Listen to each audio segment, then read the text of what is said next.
Nem. Pattog. Nem. Hogy kavics. Jönnek, nem. Se nem kifli, se nem kukac. Simán kufli.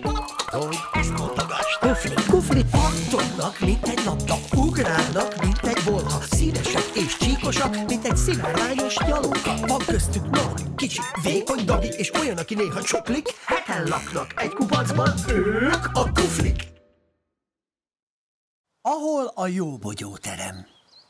Szép napsütéses nyárelei délután volt. Illetve nem, elnézést. Borús téli reggel volt.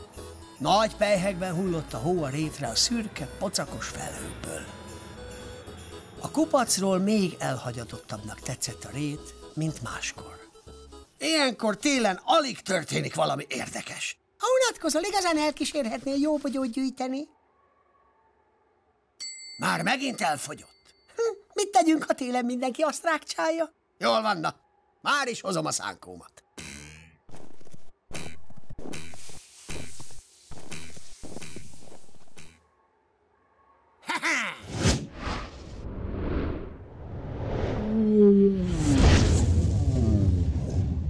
A hó vidáman ropogott, ahogy Titus nagyokat szökkenve húzta maga után a szánt. Nem sokára egy zölden világító közlekedési lámpához értek. Látod? Már itt is vagyunk. De hogy kerül ide ez a lámpa? Hogy kerül ide bármi is? Ugye, nem jó bogyóért jöttetek. Szólalt meg ekkor valaki a lámpa tövéből. Titus még sohasem látta az illetőt. Zöld, ilyenkor szabad szünetelni, vagy nem? Elfelejtettem sárgára állítani. Épp ebédelni készültem. De ma egyébként is fejtörős nap van. Az mit jelent? Csak azt szedhet jó bogyót, aki megold egy fejtörőt. Ez a mai. Tálcán, sáskám táncát látván, kátrányt, hány lánybárány hányt rám. Az említett lánybárányok feketék, tehát 2. Felébe is. Akkor hát, jó bogyószedést. Azzal eltűnt, mint nyúl a cilinderben.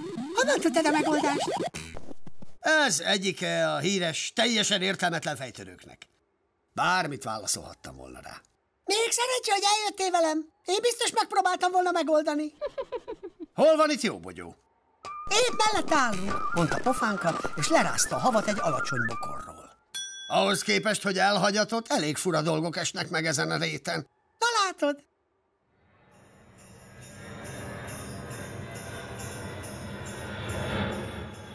Talán mehetnénk is. Felrakták a teliszatyrot a szárra, és elindultak. A szél közben nagy kupacokba hordta a havat.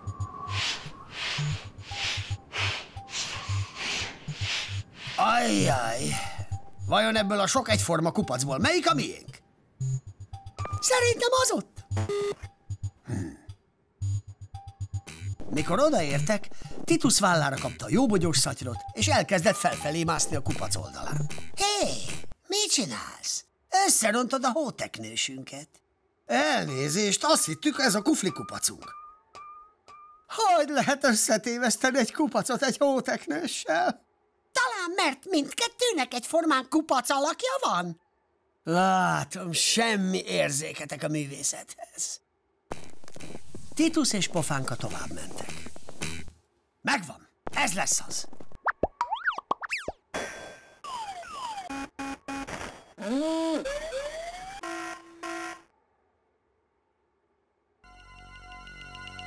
Állj! Hozzá nem mer nyúlni a hógolyó gyűjteményemhez. Ne izélj! Ez itt csak egy kupac. Nem kupac, hanem 5371 hógolyó. 1-től 1-ig én gyúrtam őket. Akkor is kupacnak látszik. Mert álcáztam őket.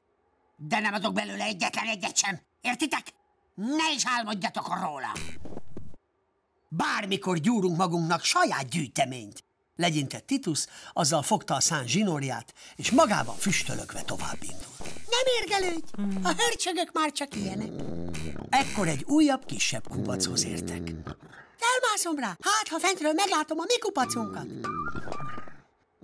Nem látok semmit, olyan sűrűn hullik a hó. Ekkor váratlanul megmozdult alatta a kupac. Segítség! Miben segítsek? Te meg hogy kerülsz ide? Leültem ide, és azon töprengtem, vajon mikor jöttök meg végre?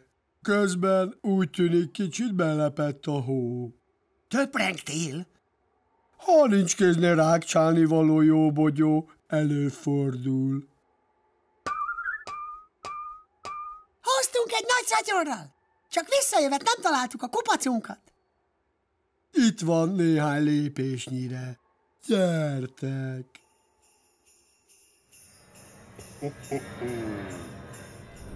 Kisvártatva Pofánka és Titus ott állt barátai között a kufli kupac tetején.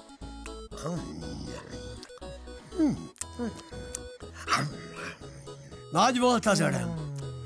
Miközben rákcsálni kezdtek, Titus elmesélte a többieknek az 5 szemű bogyóőr teljesen értelmetlen fejtörőjét.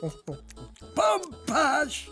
Igazán ideje volna, hogy rendezzünk egy teljesen értelmetlen vetélkedőt az elhagyatott réten. Ez nagyon tetszett a kufliknak, de mivel elég hideg volt már, a részletek megbeszélését másnapra halasztották. Most inkább mindenki hazament melegedni a saját kufli üregébe. A kupac elcsendesedett. A Titus szánkója körül szétdobált jóbogyó héjakat lassan belepte a hó.